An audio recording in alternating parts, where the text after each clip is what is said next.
kubva kuBirmingham pfacha kusvika paDZ Studios. Makadi kumhuri yeZimbabwe kwese kwamuri bada muri. Rega ndipe kutenda zvikuru kuna DJ Obaz mukoma Obaz zviri sei paBema zapa Birmingham. Eka kafamba nemi kubva na 10 kusvika pa midday. Ini ndakubva ndatorowa izinezvi kubva pa midday kusvika na 3 kuti 3 nya kuti 3 kuti 3-0. Dhimba rinenge yarohwa naArsenal ipapo. Amaiwe zvangu.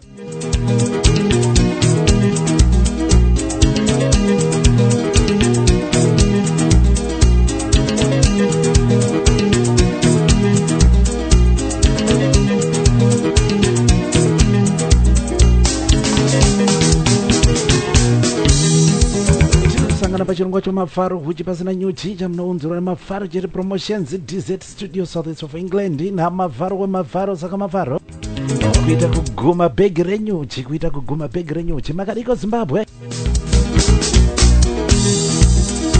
Sondo rakapera ndakarova 6 artists ndikati fembera tinzo kuti ndinenge ndine muimbi upi mukati mesondo ranhasi.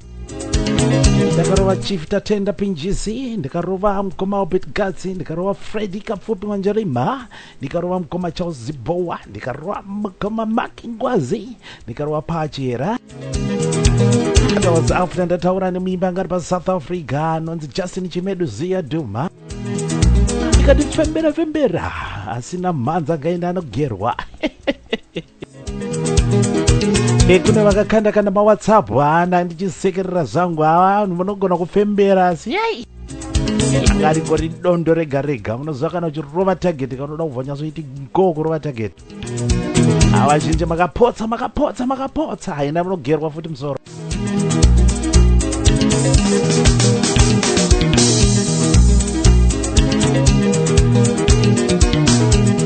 Mukati mezuva ranhasi ndiri kupinda paSunshine City paHarare ndiri kubatana negospel artist.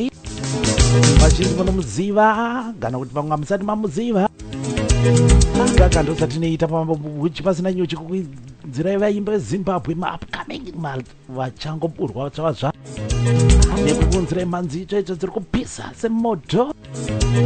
Asi ndinenge ndakabatana mukoma Charles Zibowa is a gospel artist paZimbabwe. Vanofamba nechikwata chinonzi Anointed Ambassadors. Saka ndinenge ndakabatana nealbum ravo inonzi Jesu Makanaka. Ekaka makadiko zvenyu kwese kuti muri kutenda Mwari wemasimba ose anochengeta imimi neinini. Tosangana zvedu musi wechishanu. Mwari watiitira nyasha kuti tisangane mufunge zvenyu vari kurwara simba yemuzita naishe mambo Jesu. Pamuchinjiko pane upenyu Jesu watitarira. Ekaka nekuti ropa ravo rakerera pamuchinjiko kuchenesa kutadza kwako iwewe neinini. Ngatizogarisana zvakanaka saka don't go nowhere. Mukoma Charles Zibowa ndinenge ndikubatana nawo manje so manje udza sipo.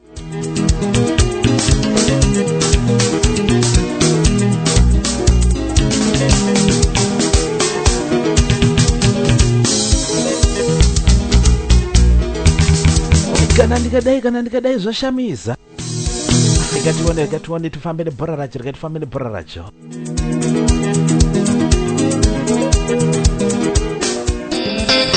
Oh, DJ Mafaro. Mafaro check the promotion. DZ Studios. Which is Terera uchi. Mafaro.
huno munodambuka bhachi.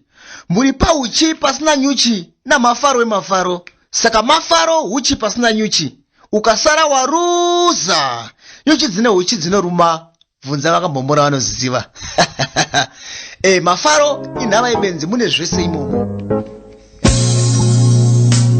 Regera one zako. Thank you very much Mkomao Bedgats. Pamamunzo akachibva pedzesa kuseri zvikanzi uchi pasina nyuchi nhava yebenzi zvese unozviwana imomo mafaro chete. Muri yeZimbabwe chirongwa chinechi atibude muZimbabwe uyezve chirongwa chinechi chiripo pakusumudza vaimbi veZimbabwe. Tibatana nawo live kwese kwavanenge vari kana ari America ari muZimba chete achirowa mhanzo Zimba tikona kubatana naye. Ndomuudza pachirongwa kuti mutapirirwe zvenyu nengoma muchinzwawo kuti vakabva nekupi vachienda nekupi. Vakadzidziswa nani kurova magitari vaimborohwa here nemadhara vachinzi aiwa unoita benzi iwe unoita rombe. Munozvaka ndozvaitika kare kuti ukanga wagadzira chibhanjo chako sowakudzonza aiwe unoita rombe iwe. Mukati mezuva ranhasi ndine gospel artist kubva paZimbabwe mukoma Charles Zibowan chakaenda kubatana nawo manje so. Mukadiko zvemuZimbabwe muna mafaro chirongwa munochiunzirwa nemafaro chete promotions chirongwa chanzi uchi pasina nyuchi. This studio makadiko zvenyu. Vamwe tiri kutanga kusangana nhasi vamwe takasangana last week zvese zvinongoita ipapo. Ikandodedzera zvangu kuti tamba neni tijairane kusangozivana chete. Kufamba nebhora racho ka regai tidai izvi manje tipinde paalbum Jesu Makanaka. Ikaka kuti mishina inyazokonekta zvakanaka ndimbotora kambo kanonzi Shinga Mutendi. Yarikupa kuti kushingiso kuti mutendi unoda kushinga mukati menguva dzese dzeupenyu, mukunaka kwezvinhu, mukushata kwezvinhu unoda kugara wakangoshinga chete. Expect the unknown mukati menguva dzese kana uri mutendi. Mukoma Charles Zibowan the anointed ambassadors rega nditora kambo kanonzi Shinga Mutendi ndiri kugadzira kubatana nawo.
Kutambudzika inyaya yenguva makatimirira Jehovha